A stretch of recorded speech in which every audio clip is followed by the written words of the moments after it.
ಕಿದ್ದಿರಿ ಈ ರೀತಿ ಹೇಳಿಕೆ ಕೊಟ್ಟಿರೋದು ಸೋಮೇಶ್ವರ ಶ್ರೀಗಳು. ವಿಜಯಪುರದಲ್ಲಿ ಸೋಮೇಶ್ವರ ಶ್ರೀಗಳು ಈಶ್ವರಪ್ಪ ಪರವಾಗಿ ಮಾತನಾಡಿದ್ದಾರೆ. ಕ್ರಾಂತಿವೀರ ಬ್ರಿಗೇಡ್ ಮಾರ್ಗದರ್ಶನ ಮಂಡಳಿಯ ಅಧ್ಯಕ್ಷರು ಸಿಎಂ ಆಗಬೇಕಾಗಿದ್ದವರನ್ನ ಮೂಲೆ ಗುಂಪು ಮಾಡಿದ್ದು ಸರಿಯಲ್ಲ. ಪಕ್ಷ ಕಟ್ಟಿದ್ದಾರೆ ಈಶ್ವರಪ್ಪ ಅವರು, ಅವರನ್ನ ಮನೆಯೊಳಗೆ ಇಟ್ಕೊಳ್ಬೇಕು. ಪಕ್ಷದ ಸಂಘಟನೆಗೆ ಅವರ ಮಾರ್ಗದರ್ಶನವನ್ನ ಪಡಿಬೇಕು. ಆದ್ರೆ ಅವರನ್ನ ಮೂಲೆ ಗುಂಪು ಮಾಡಿರುವಂತದ್ದು ಸರಿಯಲ್ಲ ಅಂತ ಸೋಮೇಶ್ವರ ಶ್ರೀಗಳು ಹೇಳಿಕೆ ಕೊಟ್ಟಿದ್ದಾರೆ.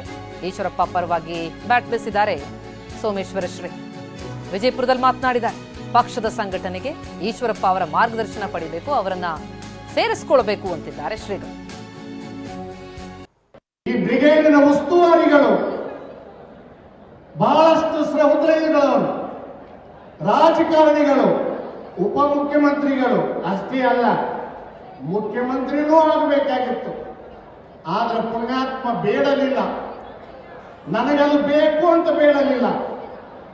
ಆದ್ರೆ ನೀವು ಕೊಡಲಿಲ್ಲ, ಕೊಡಬೇಕಾಗಿತ್ತು.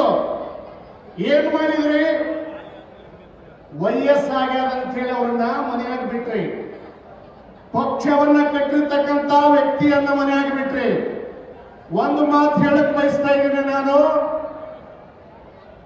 ಇವತ್ತ ಬಿಜೆಪಿ ಅಧಿಕಾರವನ್ನ ಕಳ್ಕೊಂಡು ಕುದಲಿಕ್ಕೆ ಕಾರಣ ಯಾರು ಅಂತ ಕೇಳಿದ್ರೆ ಎಸ್ ಈಶ್ವರಪ್ಪನವರೇ ಕಾರಣ.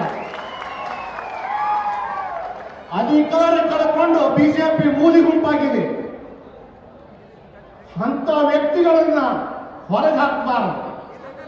ಇವತ್ತಿಗೂ ಹೇಳ್ತೀನೋ ಅಂತ ವ್ಯಕ್ತಿಗಳನ್ನು ಒಳಗೆ ತಗೋಬೇಕು. ಬಿಜೆಪಿ ಅಷ್ಟೇ ಅಲ್ಲ, ಯಾವುದೇ ಪಕ್ಷದಲ್ಲಿ ದುಡಿದವರನ್ನ ಹೊರಗೆ ಹಾಕಲಕ್ಕೆ ಹೋಗಬಾರದು. ಅಂತ ವ್ಯಕ್ತಿಗಳನ್ನ ಮನೆಯೊಳಗೆ ಇಟ್ಟುಕೊಂಡು ಅವರ ಮಾರ್ಗದರ್ಶನದಲ್ಲಿ ಮುಂದೆ ನಡೆಯುವಂತ ಕೆಲಸ ಆ ಪಕ್ಷದ್ದಾಗಬೇಕು. ಅಂದಾಗ ಪಕ್ಷಕ್ಕೊಂದು ಬೆಲೆ ಇರ್ತದೆ. ದುಡಿಸ್ಕೊಂಡು ಪಗಾರ ಕೊಡುವುದಿಲ್ಲ, ಇದು ಯಾವ ನ್ಯಾಯ? ಮುಖ್ಯಮಂತ್ರಿ ಆಗಬೇಕಾದವರನ್ನ ಮೂಲೆ ಗುಂಪು ಮಾಡ್ತಾ ಇದ್ರಲ್ಲಿ ಇದು ಯಾವ ನ್ಯಾಯ? ಈ ಬ್ರಿಗೇಡಿನ ಉಸ್ತುವಾರಿಗಳು